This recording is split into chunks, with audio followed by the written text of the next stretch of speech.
The iPhone 15 launch draws ever closer, and that means an uptick in rumors about the new phones coming in the fall.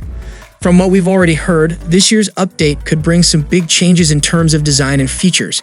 We could also see iPhone 15 feature a more rounded design so that it's more comfortable to hold one of Apple's new phones. Upgrades to the cameras and chipsets could also be in the works. Expect a large iPhone 15 vs 15 Pro divide as Apple saves its most significant changes for its premium phones. Both the 15 Pro and Pro Max should feature a powerful new 3nm 17 Bionic chip and a titanium-sided design. The Pro Max could go one step further with a new periscope lens that improves its zoom capabilities. Here's a deep dive into everything we know about the iPhone 15 series so far, and if you are new to the channel, then don't forget to drop a like and leave a comment.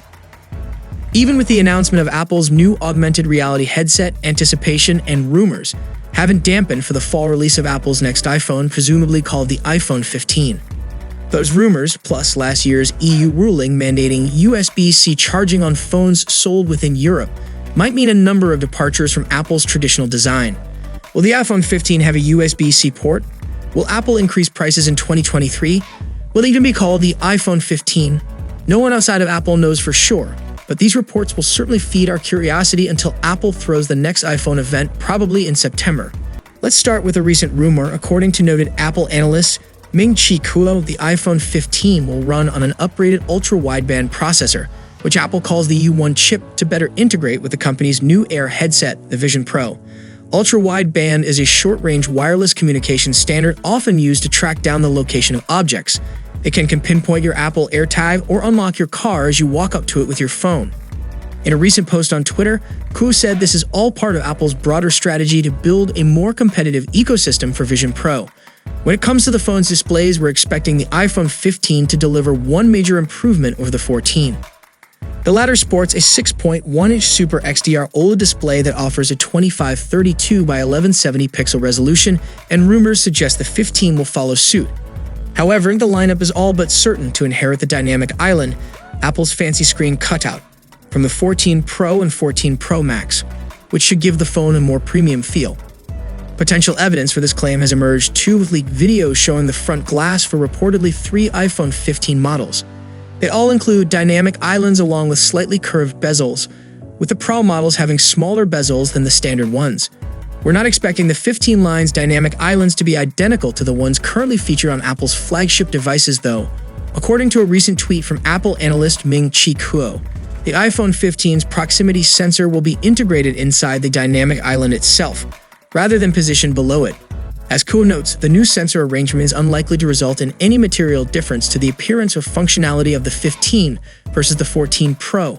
But the former's dynamic island will technically be more advanced than the latter's given the inclusion of a previously isolated sensor.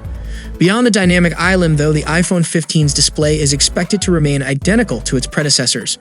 Both the 14 Pro and 14 Pro Max boast adaptive 1 to 120 Hz refresh rate technology, or said-to-be promotion, and automatically adjusts the smoothness of their displays to suit whatever's happening on screen. But it looks like the iPhone 15 will again be sticking with a 14 static 60 Hz refresh rate. On the port front, device is expected to get a USB-C charging port instead of the 14's Lightning port. The EU has told Apple that it has to add USB-C charging ports to iPhones from 2024, but all the signs point towards the company adopting the new charging standard in 2023. Some of those rumors are backed up by dummy units the market has been able to source. Further renders of the 15 Plus emerged in February 2023, showing more of those aforementioned design changes. USB-C, more rounded edges, and the addition of the dynamic island on the less expensive models. It looks as though the dimensions of the iPhone 15 handsets are going to be more or less the same as their 14 equivalents. Although, as mentioned, there are reportedly going to be some slight variations in the size of the camera bumps. Annoyingly, however, it looks like the remainder of the design differences between the 14 and 15 series, titanium sides, thinner bezels, and so on, will be reserved for the latter's Pro models. But that's just what we've come to expect from Apple in recent years. It's also worth noting that Apple may be preparing to move to eSIM in countries outside the US for the iPhone 15, with eSIM reportedly coming to the next generation of Apple's best device in France. This is big news for all prospective 15 buyers outside of the US. Given the scale of integration with mobile carriers needed to support the implementation of eSIM in countries that don't already use them widely, it's unlikely that Apple will be able to flick a switch and ditch the SIM card tray for every 15 models sold in Europe come September. But major Apple markets like the UK seem ready to join France in its adoption of eSIMs.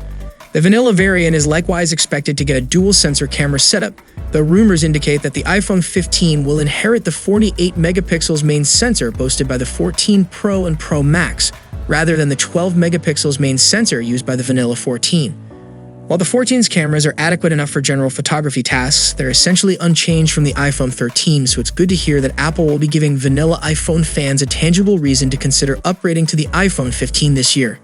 That's not to say the gap between the 15 and its Pro siblings will be any smaller than the usual vanilla/Pro divide mind. The 15 Pro and Ultra are set for some serious camera upgrades come September, with one or both models expected to feature Periscope cameras and the biggest iPhone camera sensors ever. The Ultra could even get a telephoto camera with a variable zoom lens too. On the selfie snapping front, the 14's 12 megapixels selfie camera is expected to remain in place on the vanilla 15. A new report suggests that the iPhone 15 and 15 Pro lineups will feature significantly larger batteries this year. The biggest change will reportedly come to the standard iPhone 15, but the 15 Pro improvements shouldn't be overlooked. This is especially true with rumors of the iPhone 15 Pro using new chip technology this year. The 15 is said to have a 3877, the 15 Plus has 4912, the 15 Pro goes with 3650, and the Pro Max has 4852 mAh battery. Thus, the increases are pretty significant across the board, and if this rumor pans out, it's pretty clear that Apple's devices will rank very high in our battery tests. It's the first time any iPhone would get this close to 5000 mAh, and when you factor in Apple's notoriously optimized in-house designed chips, battery life on all of these should be outstanding. One interesting battery rumor surrounding the lineup is the potential addition of reverse wireless charging, which would see the vanilla model capable of wirelessly charging other Apple gadgets, where its predecessor can't. We're less certain about this particular feature prediction, though, as leaks surrounding wireless charging on iPhones have existed for years. When it comes to the core specs of the iPhone 15, there's some things we're almost certain of. For example, we expect the standard 15 to inherit the 14 Pro's A16 Bionic, just as the standard 14 inherited the 13 Pro's A15 Bionic. We've heard this multiple times now, so it'll be a surprise if Apple bucks its own trend come September. The inclusion of an A16 Bionic in the 15 should technically make the device feel snappier than the 14, though the latter is certainly no slouch when it comes to performance. Bad news is that we're also expecting to see an A17 Bionic come September, which, you guessed it, seems destined for the 15 Pro and 15 Ultra exclusively. That said, the iPhone 14 is plenty fast enough for most users, and the 15, by offering even more power under the hood, will likewise meet the demands of streaming, swiping, snapping, and gaming with ease. Sticking with chipsets, it seems likely that Qualcomm will be supplying the 5G modem again. The Snapdragon X70 looks certain to get picked for the lineup, offering improved performance from the Snapdragon X65 in the 14.